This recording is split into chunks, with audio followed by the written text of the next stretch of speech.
students, welcome to the Point. So in this session, let's continue our discussion on India-United States relations. So first, let's discuss about the 2005 denial of visa application and revocation of visa. So in 2005, the US Department of State used a 1998 International Religious Freedom Act. So this provision, it revokes Modi's tourist or business visa citing section 212A 2G of the US Immigration and Nationality Act.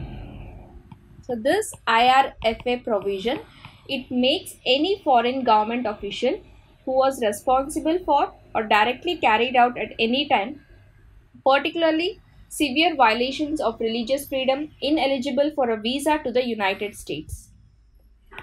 So at that time, David C. Mulford, so he was a US ambassador to India from the year 2003 to 2009, and he justified the rejection of a diplomatic visa to Modi in a statement released on March 21st, 2005, stating that the US State Department reaffirmed the original decision to revoke Modi's tourist or business visa, to which India's highest judiciary abstained all the charges from Modi later on the particular issue.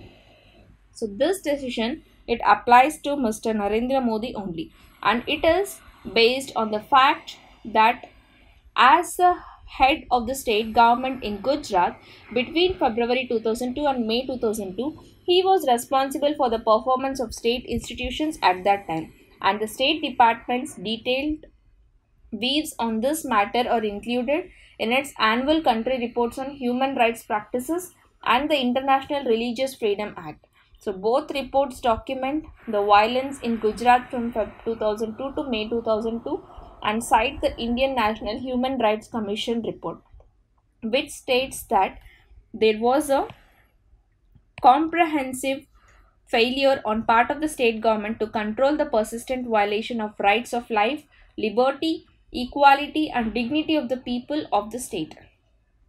And Modi, he remains the only person ever to be banned to travel to United States of America under the International Religious Freedom Act, that is IRFA Act provision of US Immigration and Normality Act, due to political interest.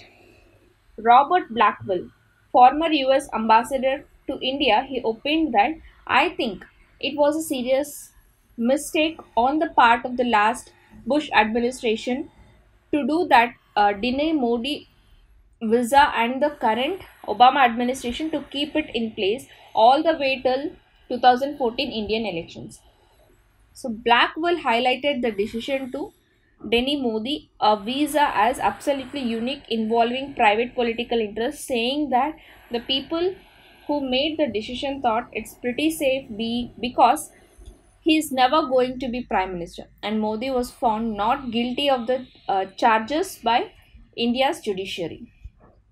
Nicholas Burns, who is a former US Undersecretary of State for Political Affairs from 2005 to 2008, he has spoken about the visa denial by saying, Bush administration officials, including me, believed this to be the right decision at that time. And it has opined that now that it looks like Modi will become Prime Minister, and it's reasonable for the Obama administration to say it's been 12 years since the 2002 riots, and we will be happy to deal with him. So the next incident is of 2009 US Commission for International Religious Freedom Report. So this was a visa blacklist. So this report, after ignoring the views and decisions of independent body, that is SIT, which is set up by the India's highest judiciary, vehemently it alleged that there was significant evidence linking Narendra Modi to communal riots in the state in 2002 and asked the Obama administration to continue the policy of preventing him from traveling to the United States of America. And the Obama administration maintained the 2005 decision taken by George Bush administration to deny Narendra Modi entry into the United States of America.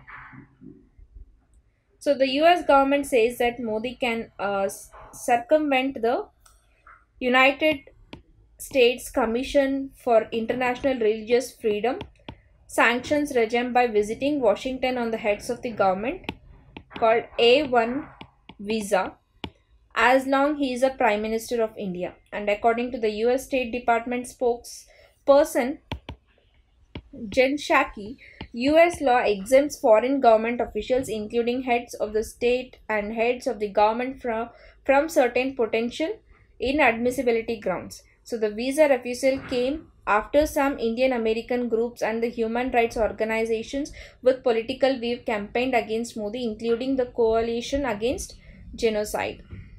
So next is about the NDA government from 2014 to present.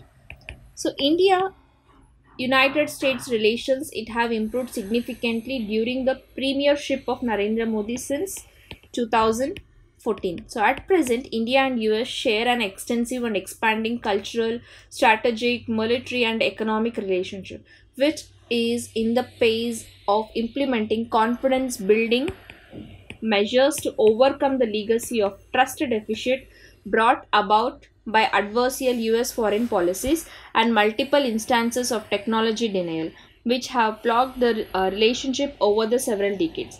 Unrealistic expectations after the conclusion of the 2008 US India Civil Nuclear Agreement, which underestimated negative public opinion regarding the long-term viability of nuclear power generation and civil society endorsement for contractual guarantee on safeguards and liability. It has given way to pragmatic realism and refocuses on areas of cooperation which enjoy favorable political and electoral consensus. So the key recent developments include a rapid growth of India's economy with closer ties between India and American industries, especially with the information and communication technology,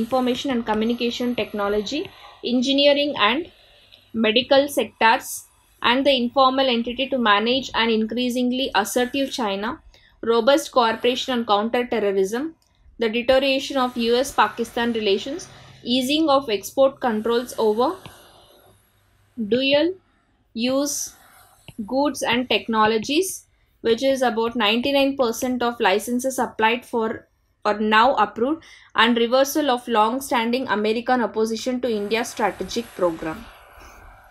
So the income creation in the USA through knowledge-based employment by Asian Indians, it has outpaced every other ethnic group according to US Census data. So the growing financial and political clout of affluent Asian Indian diaspora is noteworthy, and Indian American households are the most prosperous in the US with the median revenue of $100,000 and they are followed by Chinese Americans at $65,000, and the average household revenue in USA is $63,000. So the US and China continue to differ on issues ranging from trade to civil liberties. So the Indian Home Minister, through an affidavit submitted to Delhi High Court on 13 February 2015, claimed that country reports on rights and practices have become instruments of foreign policy. So the US, UK and European Union, they have clearly mentioned in government documents and pronouncements that these reports are made for the purpose of their being used as instruments of foreign policy. So the affidavit, it also claimed that reports by US, UK and European Parliament, it were biased since they do not provide opportunity to Government of India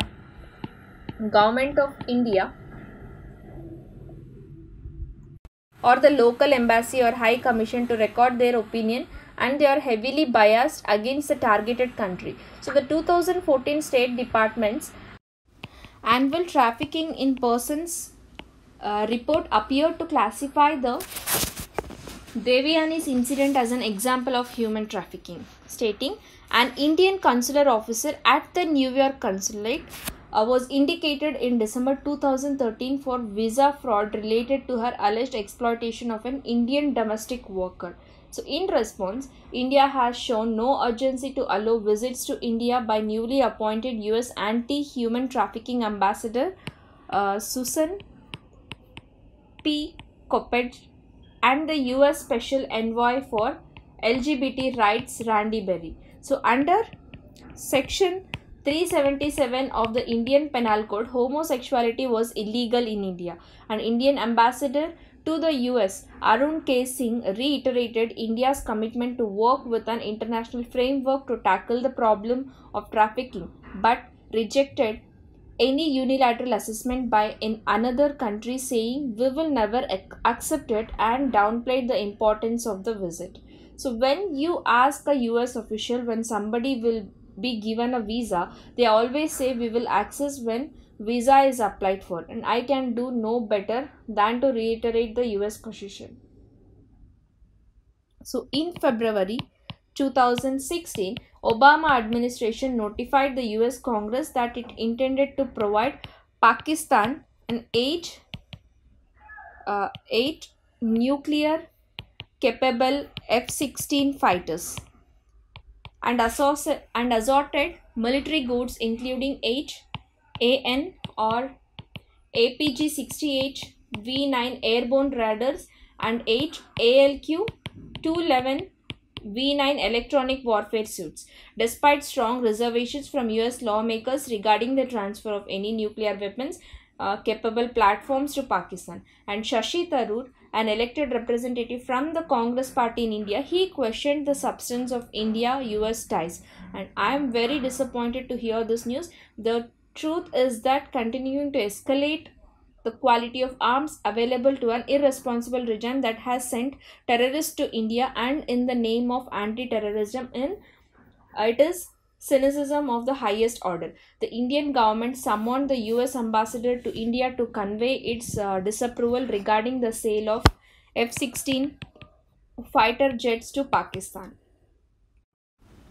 So in February 2017, Indian ambassador to the US, Navtej Sharma, hosted a reception for National Governors Association, so which was attended by the governors of 25 states and senior representatives of 3 more states, and this was the first time such an event has occurred.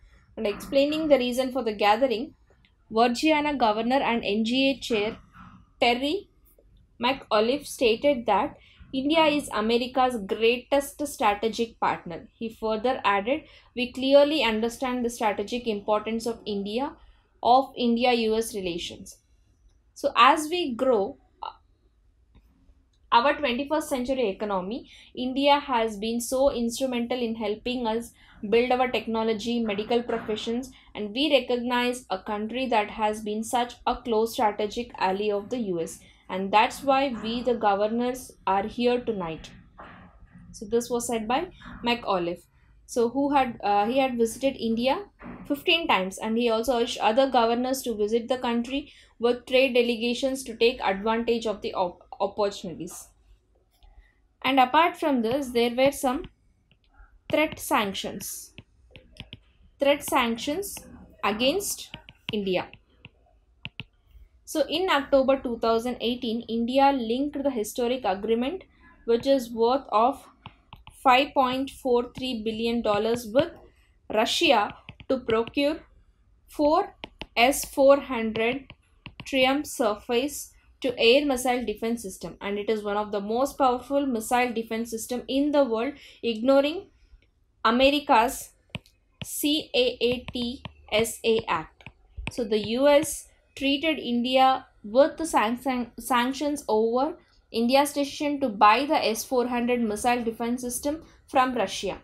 So this CAATSA Act, so this is nothing but the Countering America's Adversaries Through Sanctions Act. So this is an act, the United States federal law, that imposed sanctions on Iran, North Korea and Russia.